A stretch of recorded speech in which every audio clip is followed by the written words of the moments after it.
Why the US should call the famine and violence in Tigray genocide. From the Washington Post.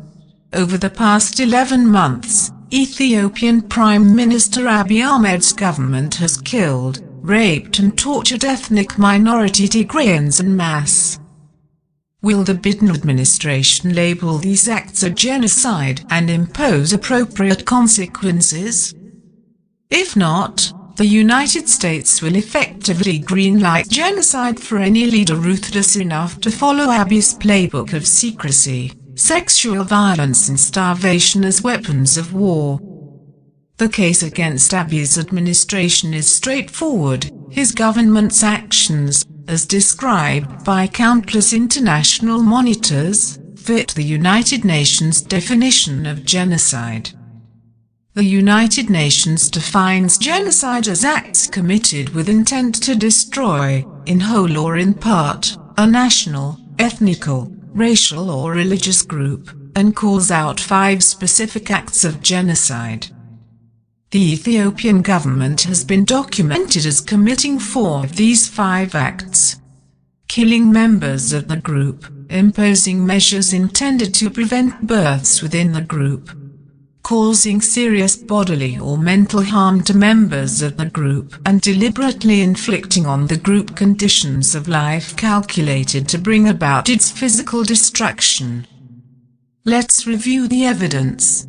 Upon invading Tigray in November 2020, Abiy's government severed all communication and restricted access to Tigray. Terrified relatives overseas had no way to check on their loved ones. Abiy's commitment to secrecy was so strong that his forces shot at and arrested UN aid workers trying to help refugees in Tigray. By February, a bewildered Janne Jelland, Secretary General of the Norwegian Refugee Council, wrote that in his 40 years of humanitarian work, he had rarely seen an aid response so impeded. In the face of mounting international condemnation, Abiy infamously told the Ethiopian parliament last November that not one civilian had died in Tigray. But in Ethiopia we have a proverb: the rod of truth may bend, but it will never break. Journalists and aid workers risked their lives to share harrowing accounts of war crimes across Tigray by Ethiopian and Eritrean forces. Hundreds of civilians slaughtered outside a church in Ethiopia's holy city of Aksum, their rotting carcasses reportedly left for hyenas. Dozens of civilians bombed by Ethiopian warplanes at a crowded marketplace in Togoga. Mass murders across western Tigray that Secretary of State Antony Blinken later referred to as acts of ethnic cleansing. And then the world learned of new, unimaginable atrocities. Health clinics reported barbaric sexual violence against women and girls across Tigray. Shocked doctors treated helpless women whose vaginas had been burned, and others whose vaginas had been pummeled, then stuffed with nails and stones. Other women had been gang-raped by soldiers who told them that their Tigrayan wombs must never again bear children. In August, Amnesty International summarized this systematic gender-based violence in a report titled, "I don't know if they realized I was a person." Throughout all this, Abiy maintained a constant response to accusations of war crimes: deny, deny, deny. Deflect and blame Tigray.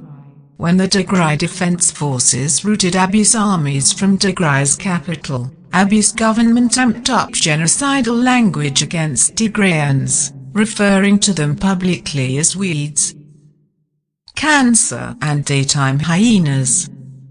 Abiy then turned to the most consistent part of his playbook, the use of starvation as a weapon of war against civilians. Today, 79% of expectant and lactating mothers screened by the United Nations are malnourished, and at least 5 million Tigrayans face starvation. Just this past week, Abiy shocked the world by expelling UN officials who could help relieve the famine, including the country head of UNICEF. White House Press Secretary Jen Psaki noted, "We're deeply concerned that this action continues a pattern by the Ethiopian government of obstructing the delivery of food, medicine and other life-saving supplies to those most in need." With his administration increasingly facing sanctions and economic repercussions, Abiy has warned the world to not meddle in Ethiopia. He and his government claim that any actions to force humanitarian aid into the region, or force his government to negotiate with Tigray's elected leaders, would violate Ethiopia's sovereignty. By this rationale, any genocidal leader can murder millions of his own people, or wipe out an entire ethnic group, as long as he does it within his own borders.